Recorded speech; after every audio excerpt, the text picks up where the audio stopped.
भाई शत्रुघ्न, ये शौक मुझे जिंदगी में कभी भी पहले नहीं आया। आज अचानक से ये स्वप्न कहाँ से मेरे आ गया, मुझे कुछ समझ नहीं आता भाई। मैं बहुत परेशान हूँ। ये स्वप्न आने के बाद मैं बहुत घबरा रहा हूँ। मेरे हाथ ठंडे पड़ गए हैं, पैरों में से नमियां निकल रही हैं। समझ नहीं आता है हे जगदीश, आज कौन सा दिन दिखाया है।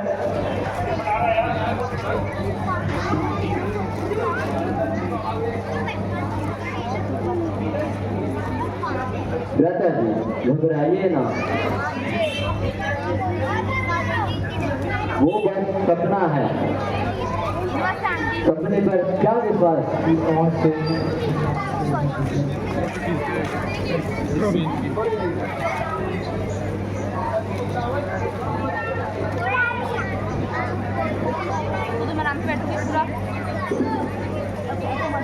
हमारी एग्जाम लड़ाई आज प्रगति में नाचेगी वो 2-3 गानों पर। ये स्वप्न कैसा स्वप्न है बेटा? अयोध्या से एक दूत आया। हाँ, मैं तो पहले ही कह रहा था कि कोई जरूर नया समाचार है। मामा जी, वह दूत कहाँ है? मैं उससे मिलना चाहता हूँ। हाँ ठीक है आंटी, अपना 1-2 बजे तक चलेंगे। फोन नंबर आंटी, अब तो लड़ाई वाले सीन शुरू होंगे कल। क्यों भाई, क्या संदेश है? 783 सब कुछ कुशल है ना? हाँ महाराज, वैसे तो बहुत कुशल है, मगर आपको जल्दी ही बुलाया है। क्यों भाई? पिताजी, माताजी, भाई रामचंद्र जी और लक्ष्मण जी सब कुशल तो है ना? 0044। हाँ महाराज, बस आपको जल्दी ही बुलाया है। अरे मैं तुझसे जो बात पूछता हूँ उसका उत्तर क्यों नहीं देता है? बस जल्दी बुलाए कि रट लगा रहा है। हाँ महाराज, मैं भी तो जल्दी कह रहा हूँ कि आपको जल्दी ही बुलाया है। अरे जल्दी तो बुलाया है, मगर कोई कारण नहीं बताया है। महाराज, मैं भी तो बस यही कह रहा हूँ कि बस आपको जल्दी ही बुलाया है। दादा जी, इस विवाद को छोड़ो और जल्दी अयोध्या जाने की तैयारी करो। अच्छा मामा जी, अब हमें जाने की आज्ञा दीजिए। प्यारे भांजो, तुम्हें यहाँ से भेजने का मन तो नहीं, परंतु अब तुम्हें जाना ही पड़ेगा। अच्छा जाओ, मगर अधिक समय न लगाना और जल्द ही वापस आना। कल ना 2 रावण के भाई की डेथ हो गई, हमारे मर जाएगी। अब लड़ाई होती ध्रुव लगा की नाक कटना, बहुत सुंदर लीला आपकी, बहुत सुंदर दृश्य अगला। जय श्री राम।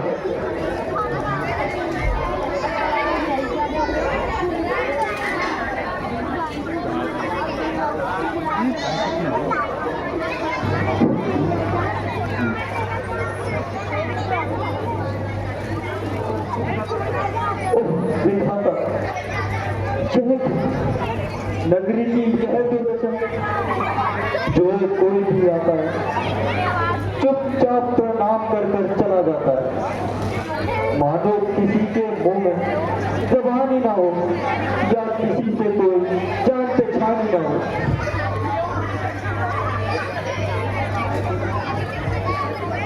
अयोध्या में ये रंज के हाय आसार कैसे है, हाय आसार कैसे है, बड़े चारों तरफ ये राख के अंबार कैसे है, हाय अंबार कैसे। शाही महलों पे ये चीलें आज मंडला रही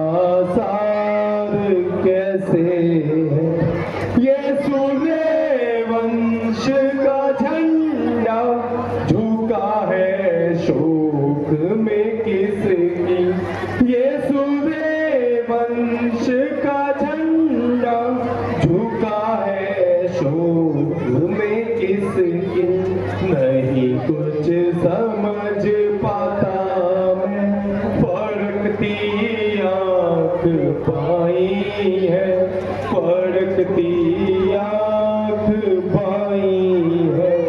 अयोध्या पे रंज के हाय आसार कैसे है, हाय आसार कैसे है। जी संजय भ्राता जी, चारों तरफ अफसर रोते ही नजर आते हैं। हाँ भाई, किसी के शोक में देखो जगन घर बार रोते हैं, कहीं बच्चे भी लगते हैं, कहीं परिवार रोते हैं। चलो भ्राता जी, महल में चलते हैं, इसका द्वार ढूंढते हैं, यहाँ कोई कुछ ना बताएगा।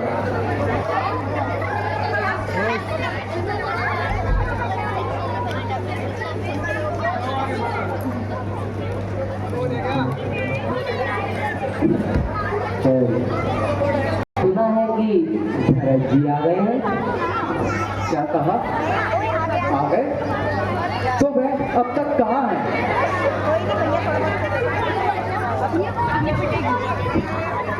लो देखो, वह तो आ ही रहे हैं। माता जी प्रणाम। अरे बेटा, तुमने तो आने में बड़ी देर लगाई। कहो, केंगईपुर में सब कुशल से तो है? हाँ माता जी, परंतु पिताजी के अभी तक दर्शन नहीं हुए। वह कहाँ है? बेटा, पहले आराम कर लो, कुछ खा पी लो, फिर सब कुछ बता दूँ। नहीं माता जी, मेरी थकान तो पिताजी के दर्शन करते ही ठीक हो जाएगी।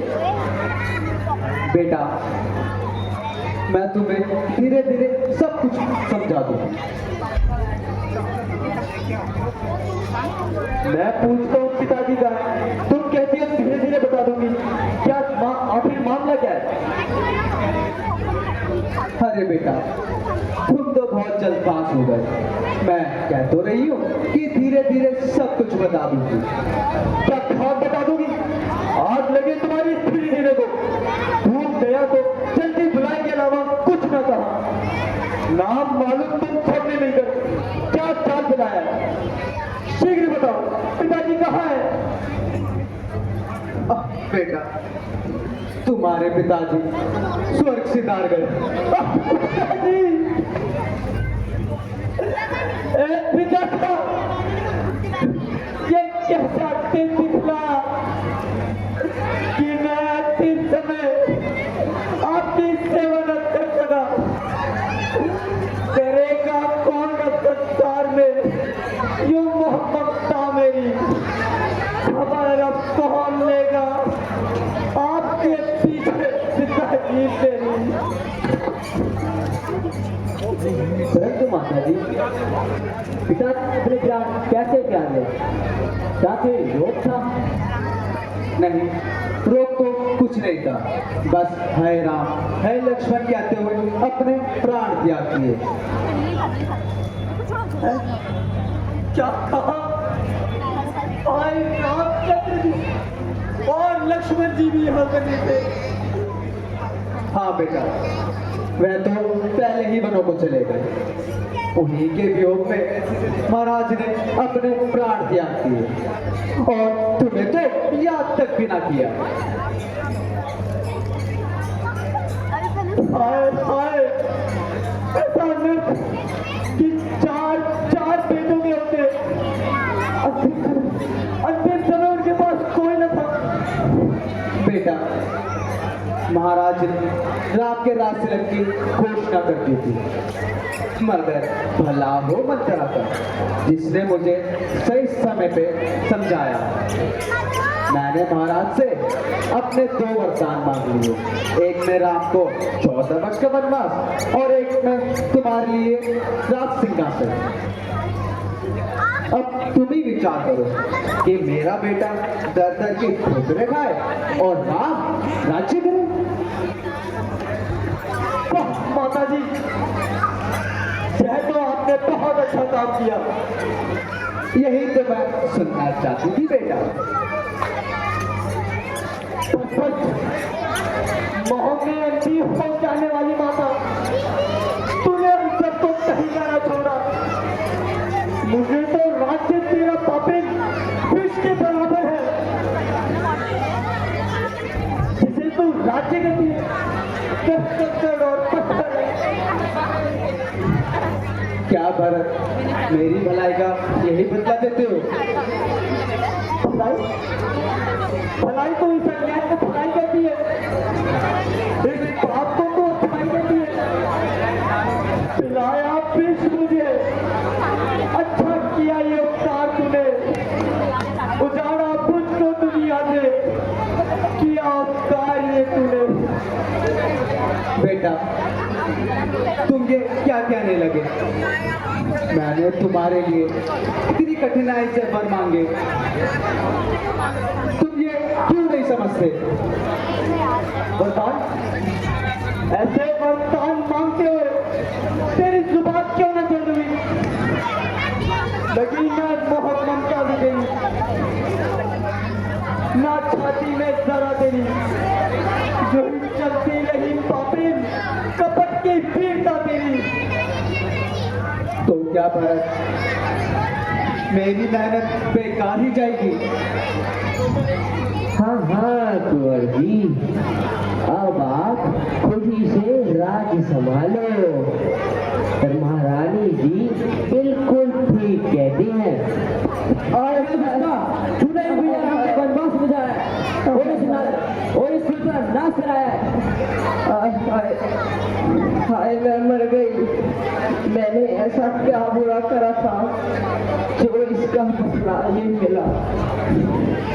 अरे जाने दो, किसी को मारना ठीक नहीं। बेटा भरत, जो कुछ होना था हो चुका, अब तुम राज्य संभालो और पिताजी की आज्ञा का पालन करो। राज्य करो? प्रभु राम जी को वन में भेजकर राज्य करो? यदि तुम्हें माता कौशल्या और माता सुमित्रा की तरफ मालूम होती तो पता होता, परंतु सब तेरी तरह नहीं होते। चलो शत्रुघ्न, माता कौशल्या के पास चलकर इस पाप की क्षमा मांगते हैं।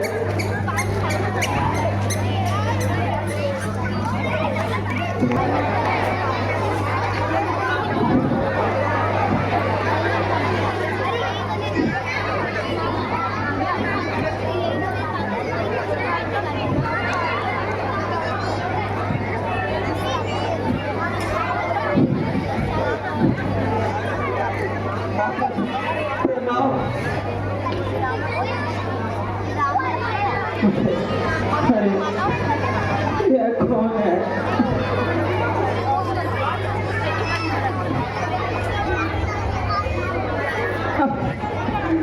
आंखें ही होती तो रोना ही क्या था।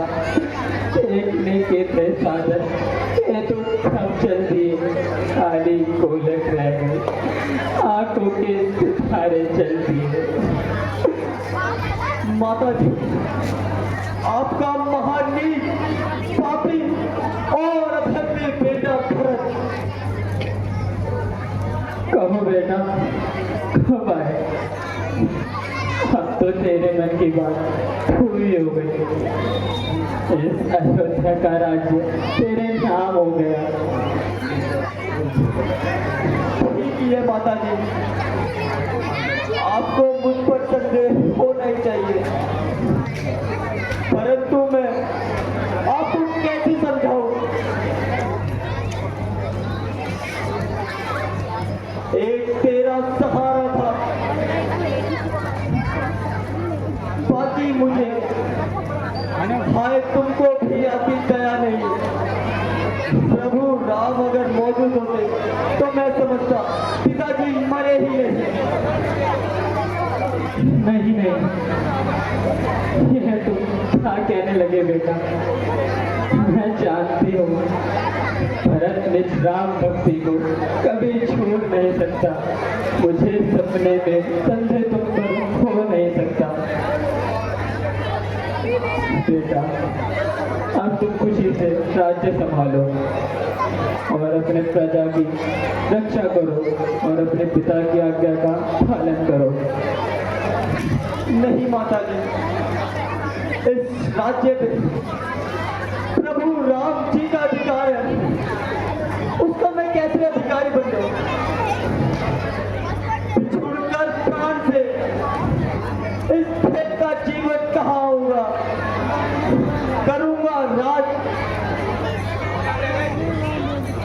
करूंगा राज्य अपना, प्रभु राम का दर्शन जहाँ होगा।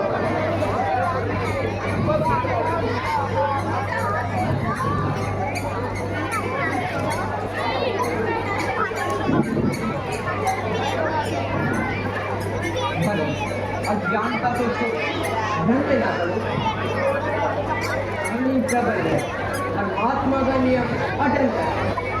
जो बीत गया उसे भूलो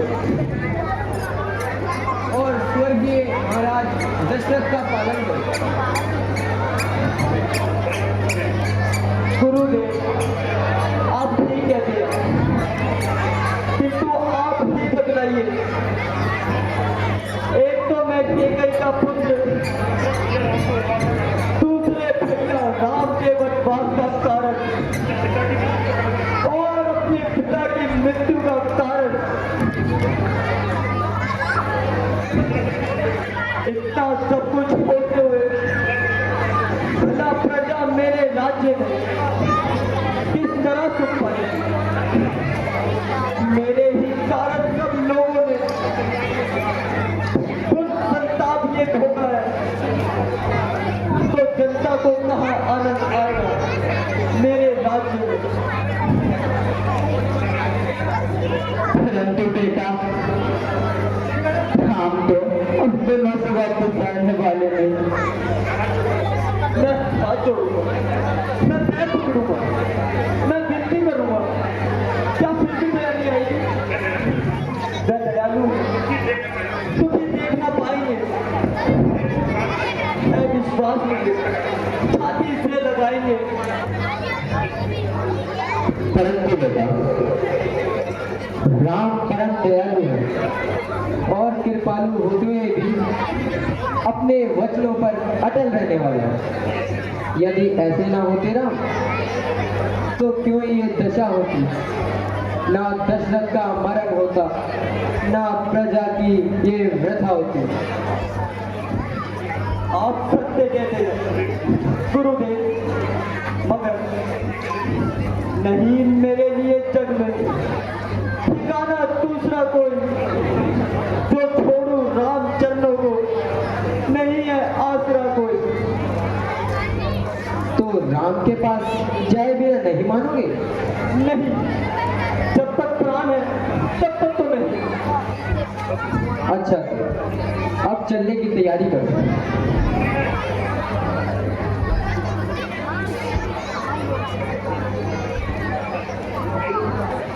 मंत्री जी, अब शीघ्र ही वन चलने की तैयारी कीजिए।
आगे बात नहीं। ऐ मेरे शूरवीरों,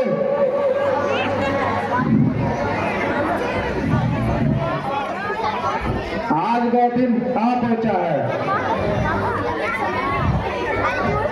जिसके लिए अक्सर हम सब लोग इतने बेकरार हो रहे थे। देखो, जो लोग उनसे डरकर भागने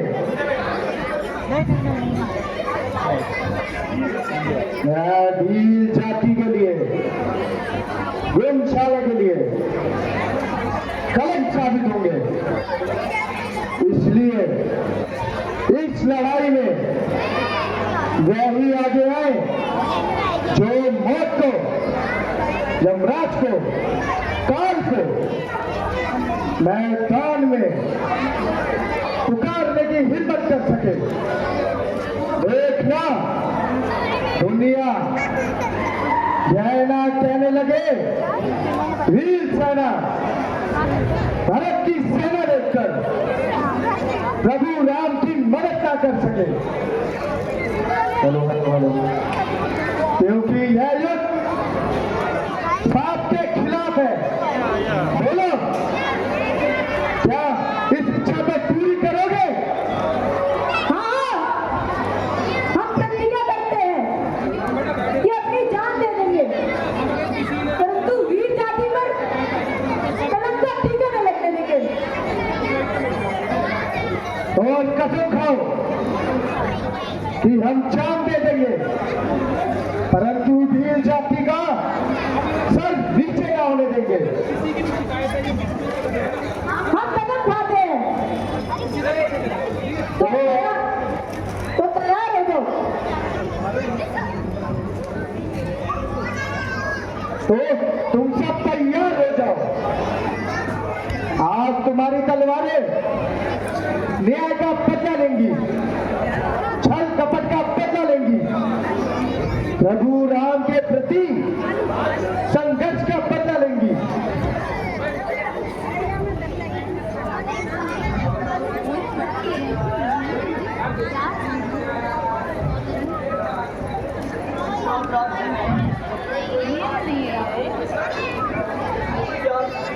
भरत, तूने हमारे प्रभु राम को उनका राज्य छीना है, उनके वस्त्र छीने हैं। क्या अब भी तुझे उन्हें वंचित देख के चैन नहीं आता? इधर देखो, मेरे धातु वीरों को देखो, हम हर तरह से तैयार हैं। चाहे तुम्हारी सेना ज्यादा हो, परंतु हम अपने राम जी के लिए अपने प्राणों का त्याग कर देंगे।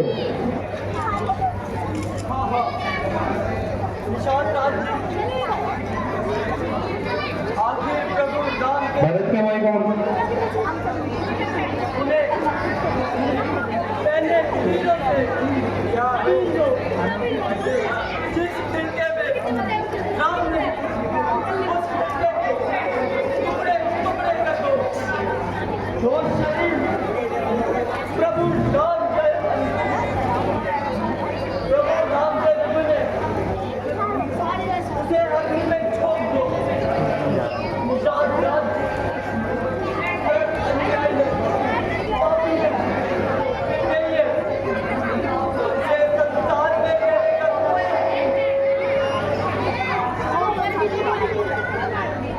तो क्या आप प्रभु राम को वापिस लेके आया हूँ, क्योंकि माता के गई बाप ने केवल भैया राम को वन भिजवाया है।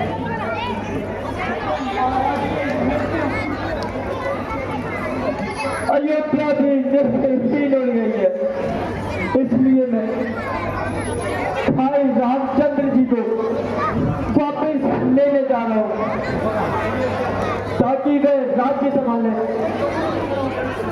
प्रजा का कल्याण करे। तब तो फिर धिक्कार है मुझ पर। राजकुमार, मैं आपका अपराधी हूँ, मुझे क्षमा कीजिए। निषाद राज,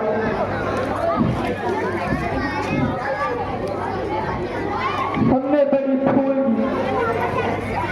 की, अपने तीरों से पापी भरत के कलेजे को छलनी कर दिया होता तो क्या आनंद होता।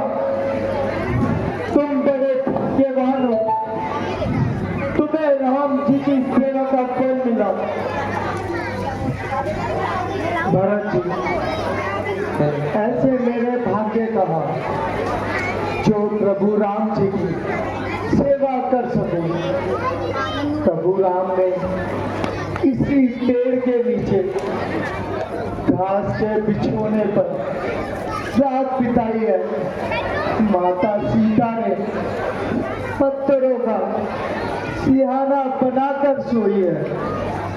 लक्ष्मण जी पूरी रात पहरा देते रहे। रात भर होते ही हमें सोता छोड़कर वह चुपचाप ही चले गए।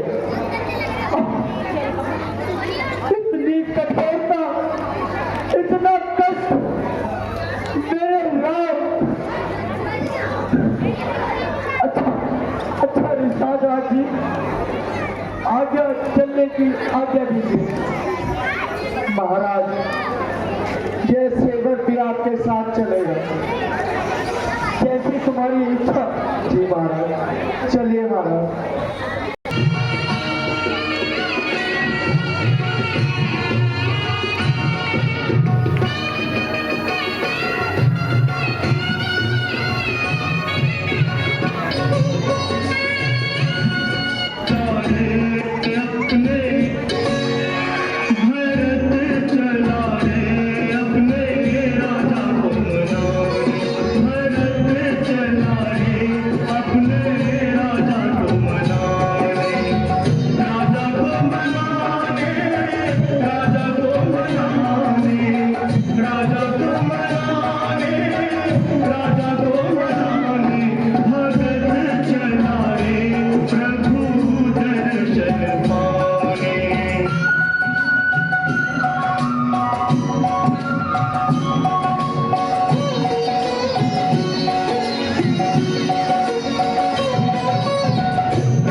और आगे भी मिलता रहेगा। रोहित जी और राघव जी भी मेरी आवाज़ सुन रहे हो तो मंच पे आए। और सभी कलाकार बंधुओं की ओर से मैं समिति के निर्देशक भाई ज्ञानेंद्र शर्मा से और संयोजक कोहली जी से निवेदन करूंगा कि मंच पे आए और विकास जी का अभिनंदन करें।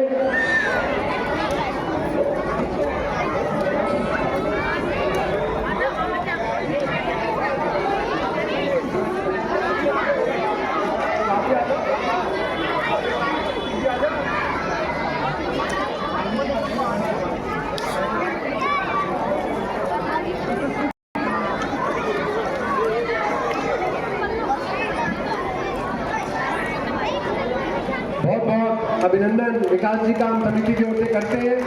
उनका बहुत अच्छा सहयोग समिति को प्राप्त होता है और आगे भी हमारी उनसे यही अपेक्षा है कि आगे भी इस तरीके से और इससे बढ़कर सहयोग हमें मिलता रहेगा।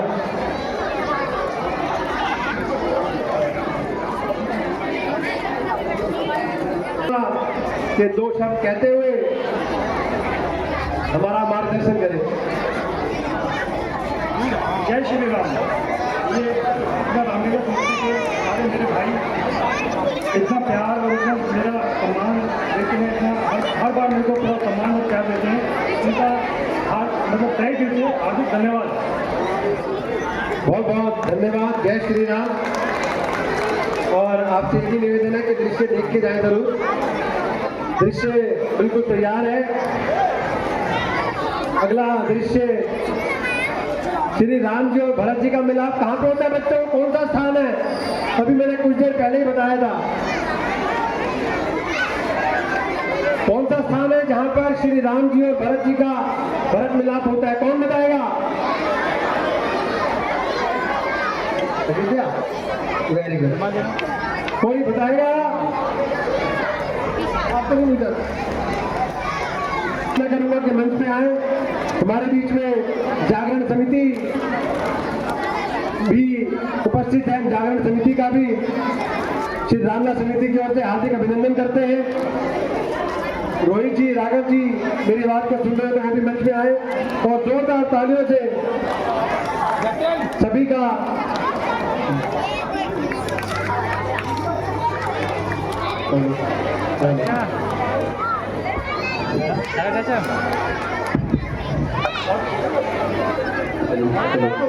जय श्री राम। अंकित जी भी मंच पे आए, हम इनका भी अभिनंदन करते हैं।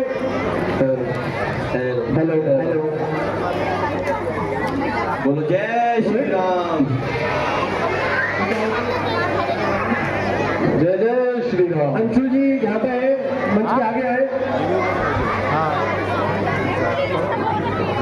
मैं मनीष जी से निवेदन करूंगा कि वो 2 शब्द कहते हुए हमारा मार्गदर्शन करें।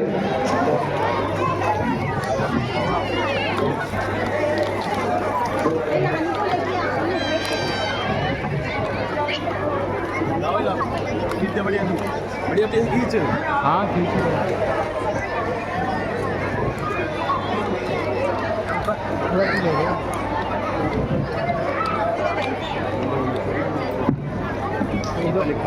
रामलीला और समिति सत्य निकेतन के ज्ञानेंद्र भाई जी, कोहली जी, अंशुल जी और रोहित जी और जतिन पात्रा जी, राघव जी, हमारे बॉबी जी भी बैठे हैं, अंकित भाई हमारे जो मंडल में उपाध्यक्ष भी है बीजेपी के, और जतिन जी हमारे आरडब्ल्यू के सदस्य हैं, और इतनी बड़ी संख्या में यहाँ पर हमारे रामलीला कमेटी के और भी सम्मानित सभी सदस्य हैं, और इतनी बड़ी संख्या में सत्य निकेतन मोतीबाग गांव से आए हमारे माताएं, बहनें और भाइयों। मैं भाइयों थोड़ा इसलिए कट गया, भाभी भी बैठी होंगी एक तो हमारी यहाँ पर बसंत गांव की, तो वो भी सभी सम्मानित हमारे यहाँ की माताएं, बहनें। और मैं बधाई देना चाहता हूँ सत्य निकेतन रामलीला कमेटी को कि जो हर वर्ष बड़े धूमधाम से यहाँ पर रामलीला करते हैं। चाहे कुछ हो जाए, कितनी मेहनत करनी पड़े, कहीं से परमिशन लानी पड़े, कितनी भगदौड़ करनी पड़े, हर वर्ष हमारे ये युवा साथी लगातार यहाँ पर रामलीला करते हैं। मैं उसके लिए यहाँ की रामलीला समिति को बहुत बहुत धन्यवाद और बधाई देता हूँ। आप सभी को नवरात्रों की, आने वाली दुर्गा पूजा की, छठ पूजा की और दीपावली की बहुत बहुत शुभकामनाएं देता हूँ।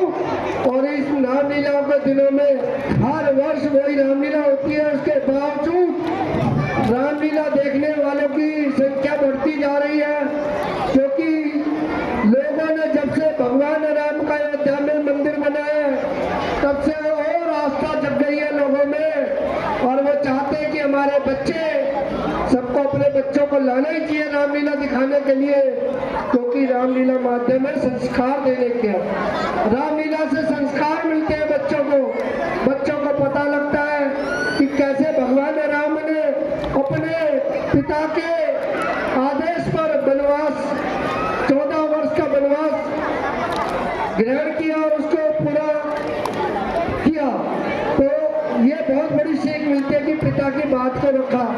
ऐसे ही भगवान राम और भगवान लक्ष्मण जी का प्रेम, भाइयों का प्रेम अगर देखने को मिलता है तो उस रामायण के रामलीला के माध्यम से बच्चों को पता लगता है कि भाइयों का प्रेम कितना अच्छा था।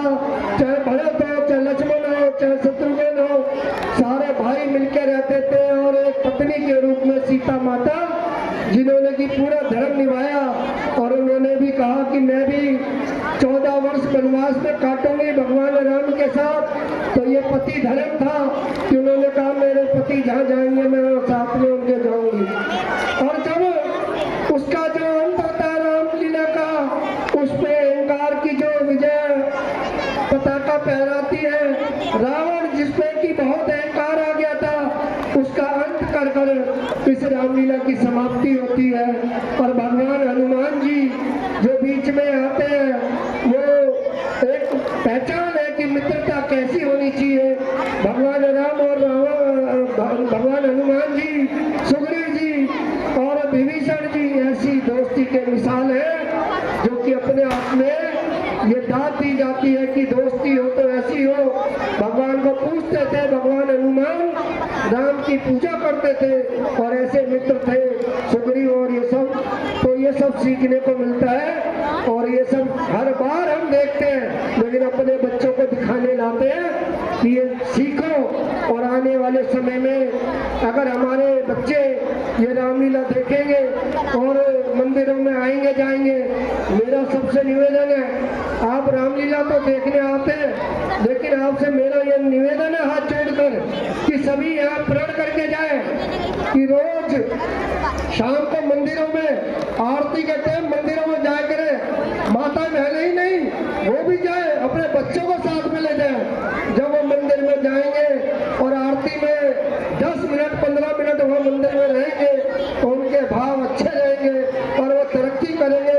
सभी भगवानों को वहाँ आशीर्वाद मिलेगा और अच्छे संस्कार आएंगे। इसलिए मेरा निवेदन है कि हर रोज शाम को आरतियों में जो भी मंदिर आपके आसपास जाना चाहिए। और यह भी निवेदन मैं करना चाहता हूँ, जो लोग रोज नहीं जा सकते, कम से कम हफ्ते में एक दिन मंगलवार को जरूर मंदिर में जाए और पूजा अर्चना करें।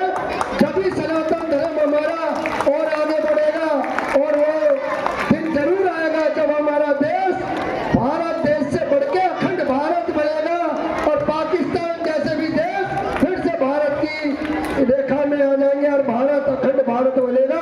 ऐसी सोच के साथ आपको नमन करता हूँ। धन्यवाद।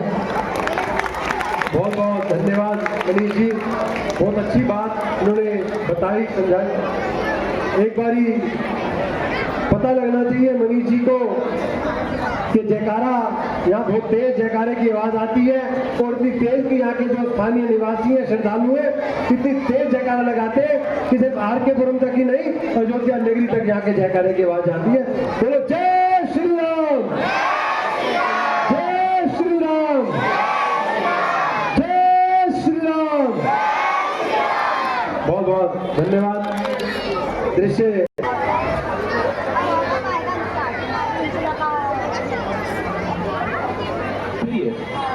मुझे बहुत दुख है कि तुम हमेशा ठंडी आहें भरती रहती हो।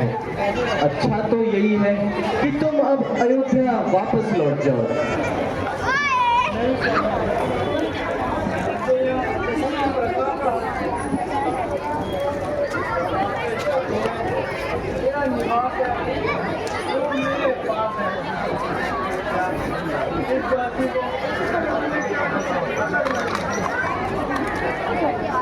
लक्ष्मण, जरा देखना, आज जंगल के पशु बहुत भागे जा रहे हैं। पहले तो ऐसा कभी नहीं हुआ। भ्राता जी, कुछ दूर पर बड़ी धूल छा रही है। अरे वह देखो,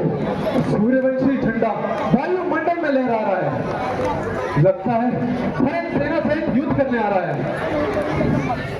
यदि भरत आ रहा है तो फिर चिंता की क्या बात है? ऐसी बात नहीं, परंतु इतनी सेना सहित क्यों आ रहा है? गंगा बहे उत्तर दिशा, पूरब तजे भानु, कपट न आवे भरत ये, यह निश्चय ही कर जाने। भ्राता जी, आपकी इस नरमी ने ही घर से बेघर बनाकर जंगलों की घास छिपवाई है, परंतु उस लालची को हमारी बदमाशी दशा भी लाश में आई है। अच्छा तो आए और अपनी बहादुरी दिखाए, उसका अभिमान चूर करने के लिए यह धनुष बाण ही काफी है। लक्ष्मण, जरा शांत रहो, उसे आने तो दो, अपने मन का भाव पता लगाने तो दो। यह शस्त्र कहीं भागे नहीं जाते, संभाल लेना।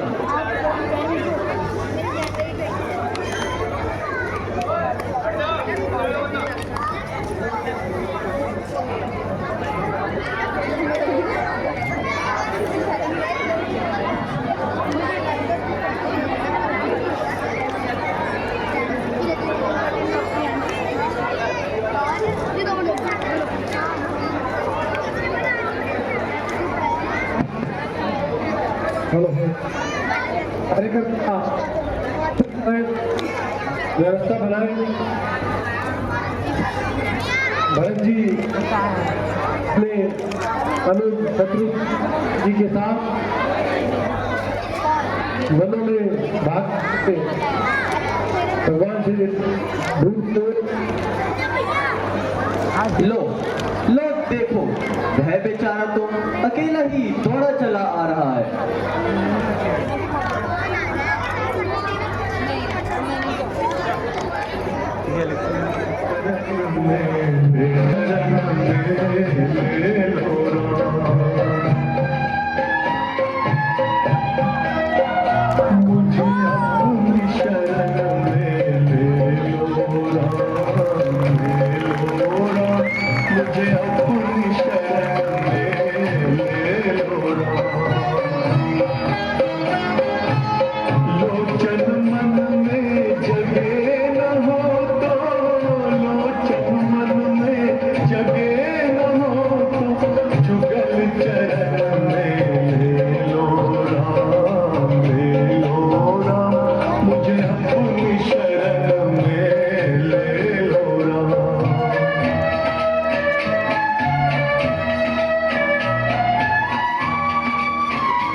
मैंने तो लेंस भी हटा रखा है। मैंने तो लगा ही नहीं रखा। इसकी तो सबसे लेटेस्ट टीवी की थी। वो गया क्या? अरे तीन नमूनों। वो झिंगुरो। पानी मैंने दिया था। दुखी क्यों इस तरह होते हो? जरा धीरज तो धरो भाई, बड़ा है क्या कष्ट तुम पर, जरा वर्णन तो करो भाई। इसलिए त्यागा तुमने चैन महलों का, अयोध्या को यूं तुम किसके सहारे छोड़ आए हो?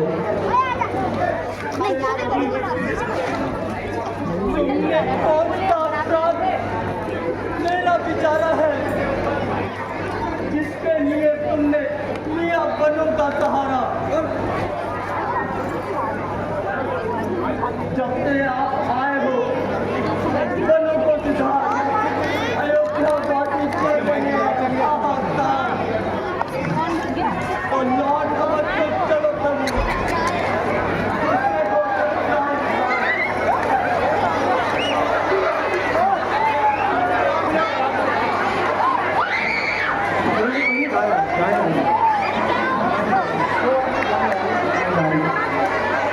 खाली गाए गाने से बैठे कोई बात नहीं।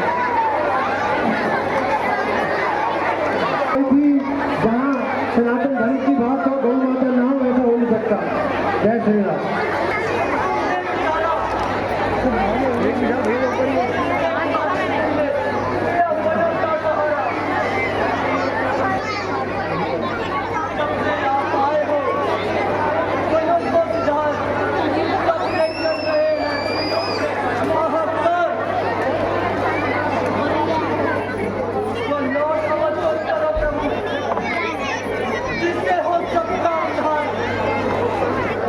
प्यारे भरत, तुम इतने व्याकुल क्यों हो?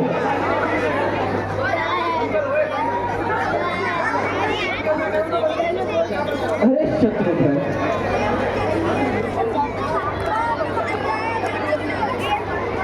दुखी मन और दुखी हृदय, करुणा करो स्वामी, शरण में आ पड़ा हूँ, मेरी रक्षा करो स्वामी। दुखी क्यों इस तरह होते हो? जरा धीरज तो धरो भाई, बड़ा है क्या कष्ट तुम पर, जरा वर्णन तो करो भाई। किस लिए त्यागा तुमने सुख चैन महलों का, अयोध्या को यूं किसके सहारे छोड़ आए हो?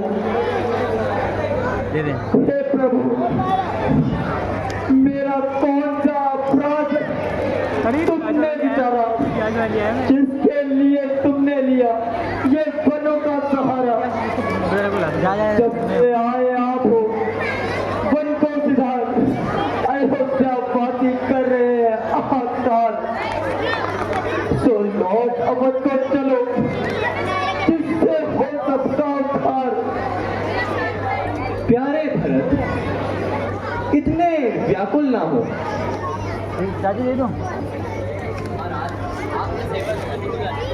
अरे शत्रुघ्न, तुम क्यों रोते हो? हो जाएगा हो जाएगा।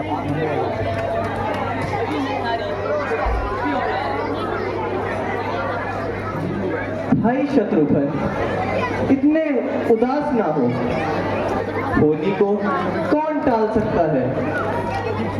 क्यों भरत, क्या प्रजावासी भी साथ आए हैं? हाँ प्रभु, प्रजावासियों के साथ साथ गुरु वशिष्ठ भी आए हैं, निषाद राज भी आए हैं, और माताएं भी आई हैं। गुरुदेव प्रणाम। चिरंजीव हो पुत्र, तुम्हारा कल्याण हो।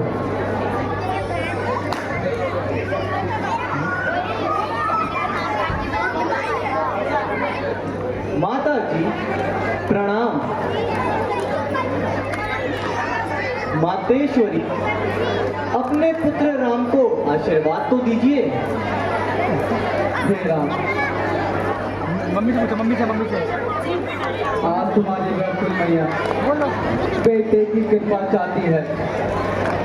अब तुम मेरे बेटे हो तो क्षमा करो। देखो देखो माँ क्षमा चाहती है। माता, इस तरह क्षमा मांगकर आप मुझे लज्जित ना कीजिए। तुम्हारा वनवास इस प्रकार कटना होगा। माता जी, चिंता न कीजिए। मनुष्य को अपने कर्मों का फल अवश्य मिलता है। देखो मनुष्य सितारे छोट टुकड़ी हो, हमारे पिता बड़े सितारे। पिताजी, पिताजी, माता जी, यह क्या? पिताजी का स्वर्गवास हो गया।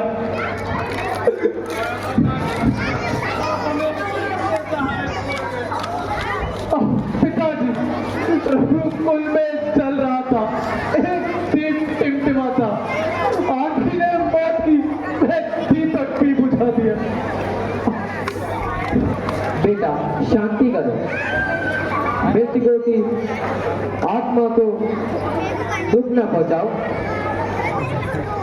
गुप्पू जी, आपका उपदेश कल्याणकारी है। अब आप इन्हें अयोध्या वापस ले जाइए। बेटा मैंने भरत को बहुत समझाया, पर इसके राम भक्ति के आगे हमें झुकना पड़ा। सुनिए प्रभु, जेठे धरासात जी के होते छोटा ना राज्य कर सकता है, यदि करता है तो वह है धर्म। ये धर्म शास्त्र के ज्ञान है। पितु माता की आज्ञा पालन बेटे का धर्म कहलाता है। यदि मैं आज्ञा त्यागूं तभी अधर्म कहलाता है। अगर प्रश्न अधर्म धर्म का है तो ये कर्मशील क्या कर्म करे? भरत, क्या तुम यही चाहते हो तुम्हारा भाई अधर्म करे? यदि यदि यदि ऐसा ही है तो मुझे अपनी चरणों में स्थान दीजिए प्रभु। तुम ही हो आसरा मेरा, तुम ही बंधु सखा मेरे, स्वामी स्वामी गुरु मेरे, तुम ही माता पिता मेरे। प्यारे भरत, तुम नीति और धर्म जानने वाले हो, इसलिए आनंद पूर्वक अयोध्या लौट जाओ। वचन मेरा पिता हेतु, प्रण अपना निभाओ तुम। करो मत देर अब भाई, अवध को लौट जाओ तुम। परंतु नाथ, आप तो पापियों पर भी दया करने वाले हैं, क्या मेरा अपराध क्षमा नहीं कर सकते? क्या कहते हो भाई? तुम अपराधी कैसे हो सकते हो?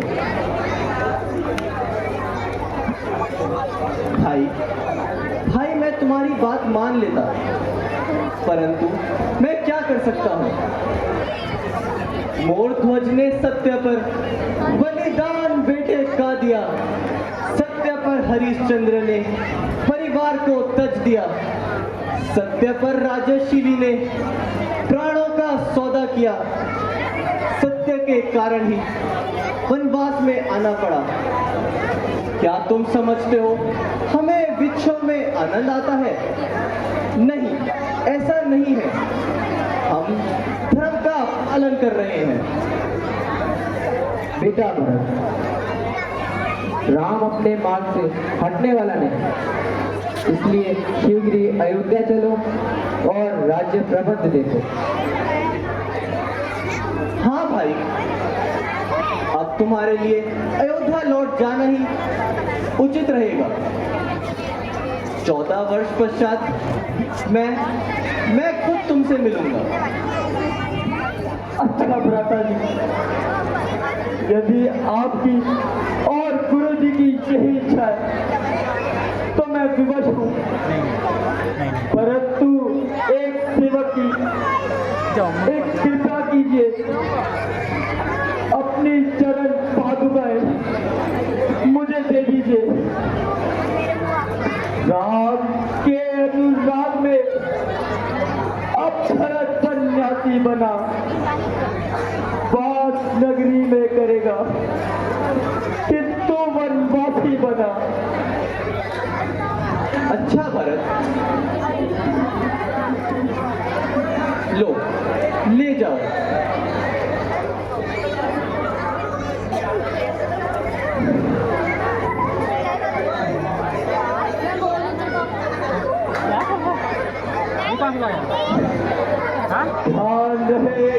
बुद्धि आप आगे लगाएंगे तो अपने सेवक को छिड़क ना पाएंगे।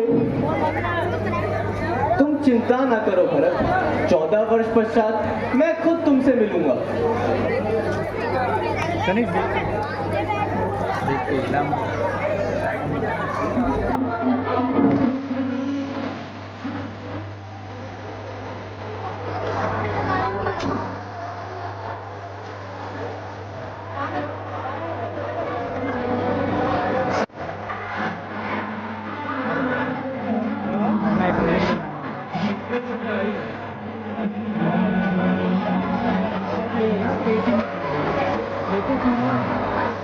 अपने लिए इतना पैसे की मेरी फोटो था।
विधाता ने पंचवटी पर कैसी विचित्र रचना रचाई है।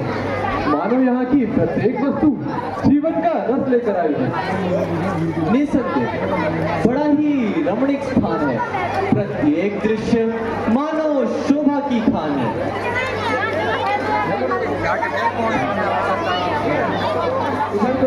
मैं रोज फोन इसी मधुर तान सुना दे। ऐसा प्रतीत होता है कि मानव प्रकृति के सबको रसिक बना दे। क्यों ना हो, संयोग की अवस्था का रूप ऐसा ही होता है प्रिय। माता जी, प्रकृति की इस अपूर्व रचना को देखकर मन में कुछ इच्छा हुआ है। यदि कुछ प्रश्न हो तो पूछ सकूं? क्यों नहीं, अवश्य पूछो। भगवान, माया के क्या रूप हैं? ज्ञान तथा वैराग्य किसे कहते हैं? तात, मैं और मेरा, तू और तेरा, अर्थात ये सारे पदार्थ मेरे हैं। मैं भी कोई हूँ और तू भी कोई है। यही माया है।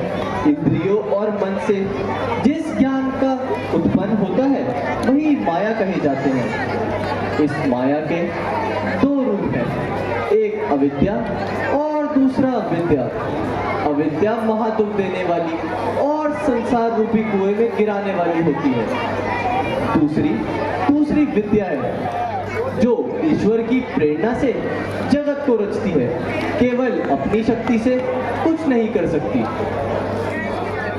जिस भावना से ज्ञान उत्पन्न होता है और मनुष्य अभिमान को त्याग कर सब पदार्थों का नारायण रूप देखता है, वही पूर्ण वैराग्य है। धर्म से वैराग्य और योग से ज्ञान उत्पन्न होता है। यही मोक्ष को देने वाला होता है। और जिस तरीके से शीघ्र ही मेरी प्राप्ति हो जाती है उसे भक्ति कहते हैं। महाराज, भक्ति के क्या उपाय हैं? वेद की रीति और धर्म के अनुकूल कार्य करना, समस्त कर्मों को भावनाओं में अर्पण कर देना, उसी को आधार मानना, यही भक्ति का साधन है। जब विषयों से आनंद हटता है तभी मेरी प्राप्ति हो जाती है।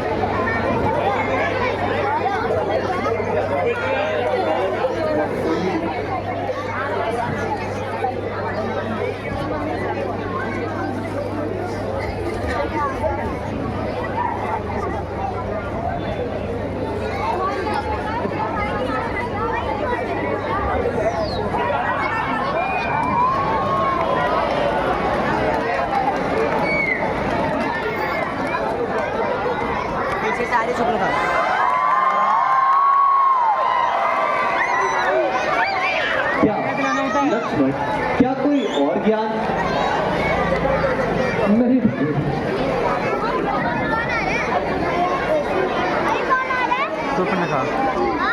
सूपने का जिसकी नाक कटी थी वो आ रही है। विशाल लगाओ।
शोभा, ऐसे कब तक भटकती रहेगी जंगल में? विधाता ने तेरे योग्य कोई वर चुना ही नहीं है। हो गया।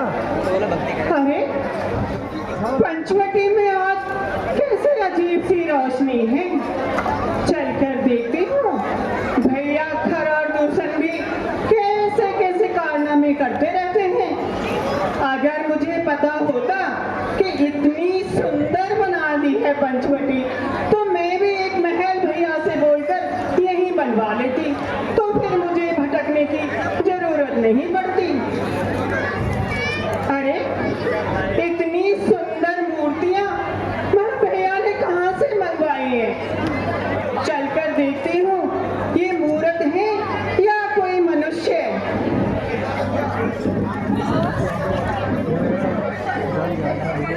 शूर्पणखा अपनी मीठी मीठी कोयल सी आवाज इसके कानों में डाल, भला ये मूर्ति बोल बैठे और तेरा काम बन जाए। अजी सुनते हो? बह रहे हैं? अजी सुनते हो? आप वाकई मनुष्य हैं या कोई मूर्ति?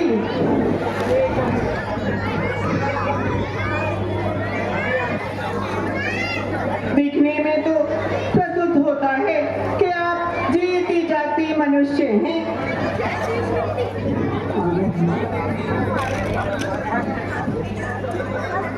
सुंदर राजकुमार,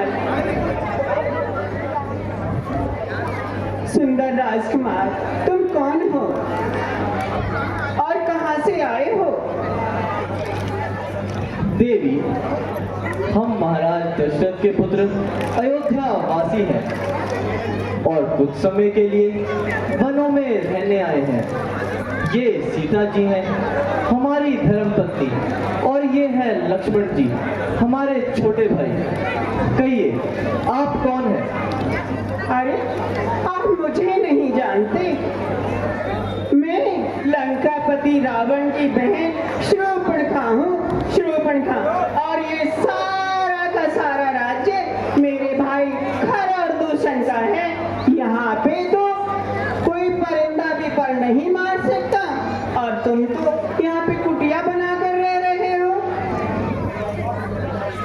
तो आप इस प्रकार भटकती क्यों फिर रही हैं? मैं भटकती फिर रही हूँ पति की खोज में। मेरे योग्य आज से कोई वर मिला ही नहीं, इसीलिए मैं अभी तक कुंवारी हूँ। किंतु देवी, वर की खोज करना तो माता पिता भाई बंधु का काम है। स्त्रियों को तो इस तरह अकेले भटकना भी नहीं चाहिए।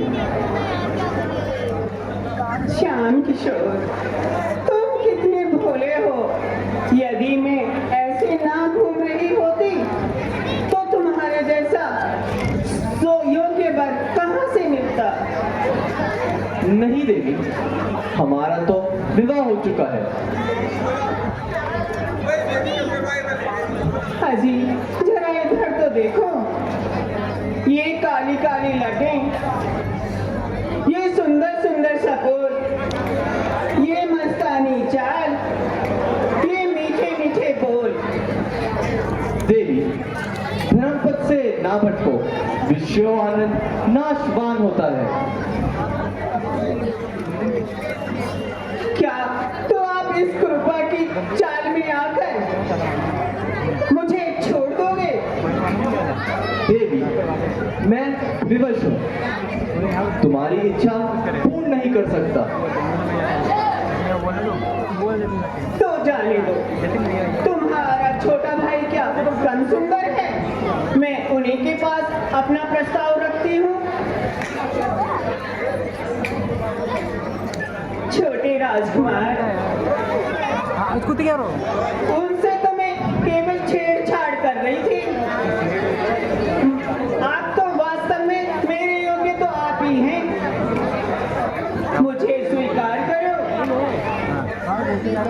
सुंदरी, मैं तो उनका सेवक हूँ। सेवक के पास भला तुम्हें क्या सुख मिलेगा? जाओ अपना रास्ता देखो।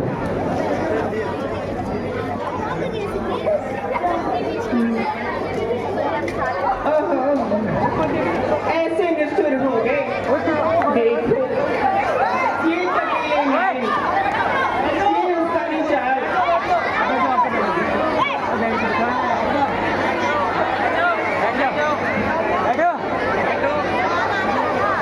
ये सुरमा शरीर,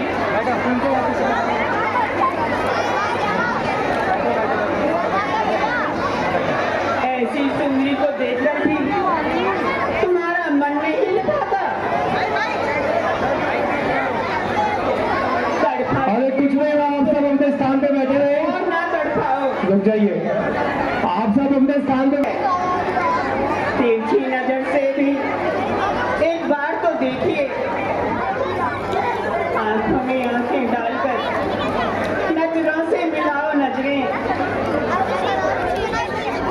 कसरत जबान है रास्ता बेकरार की, तेरे सिवा ना कोई नजर में समा सका कोई। इनकार करके मेरा दिल ना दुखाइए। देवी, सेवक बनकर सुख भरने की आशा रहती है, जैसे भिखारी बनकर मान की, लोभी होकर सब मान की। मेरे पास तुम्हारा निर्वाह नहीं हो सकता। मैं तो उनकी आज्ञा का पुजारी हूँ।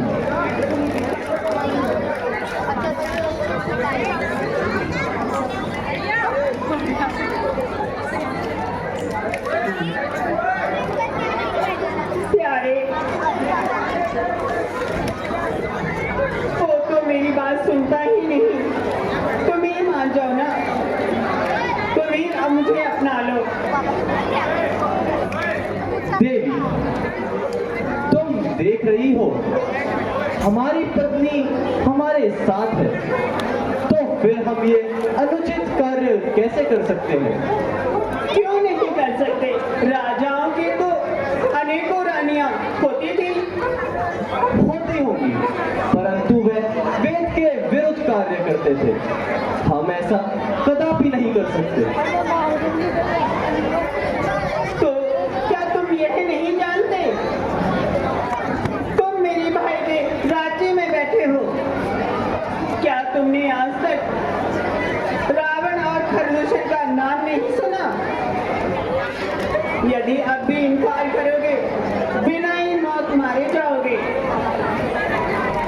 देवी, मुझे क्षमा करो। जाओ अपना रास्ता देखो।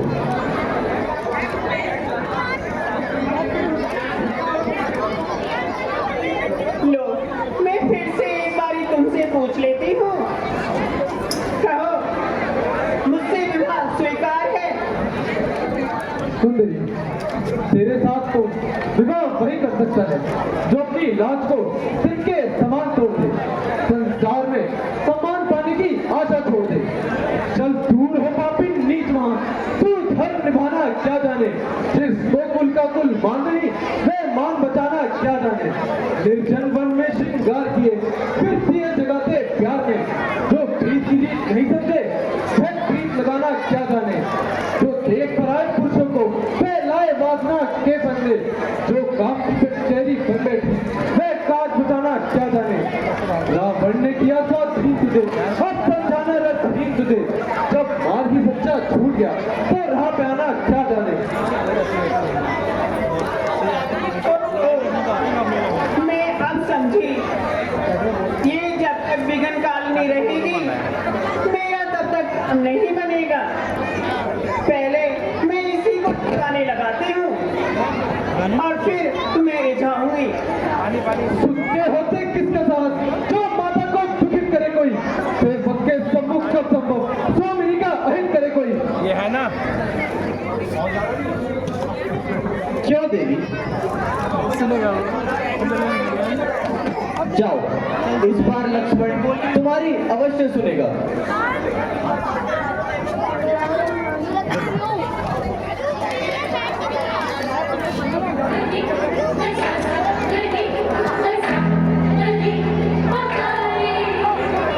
Thank you.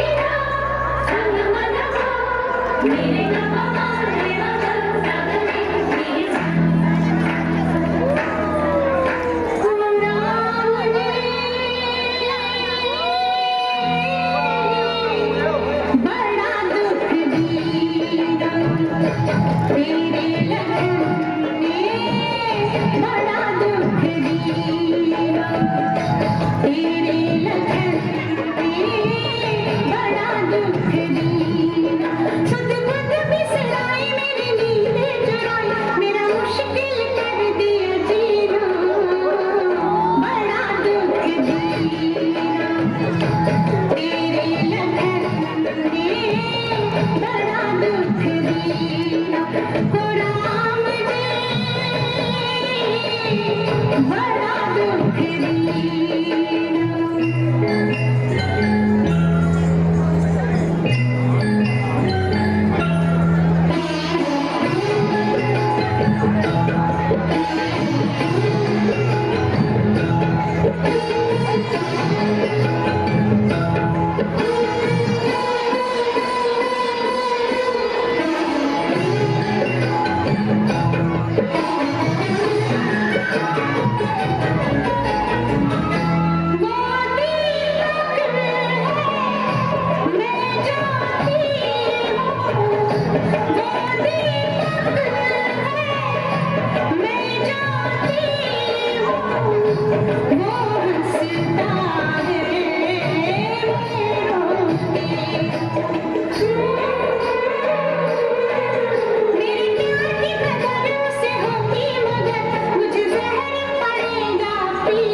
पाप है तेरे अंदर में, हमको जोगी राम के रोगी भूमि अलग रमाएंगे।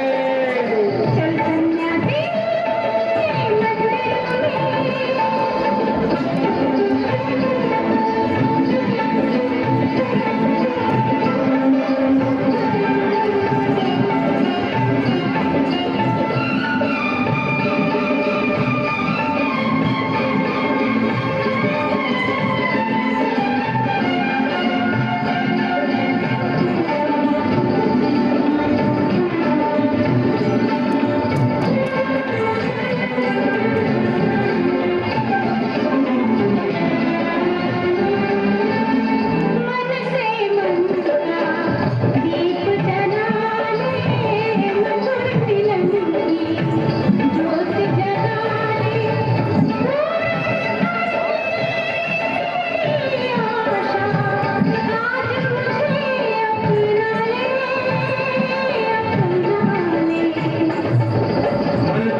ठाकुर जी पर जो कठोर शब्दों के फूल चढ़ाए हैं उनका प्रसाद लेती जाओ।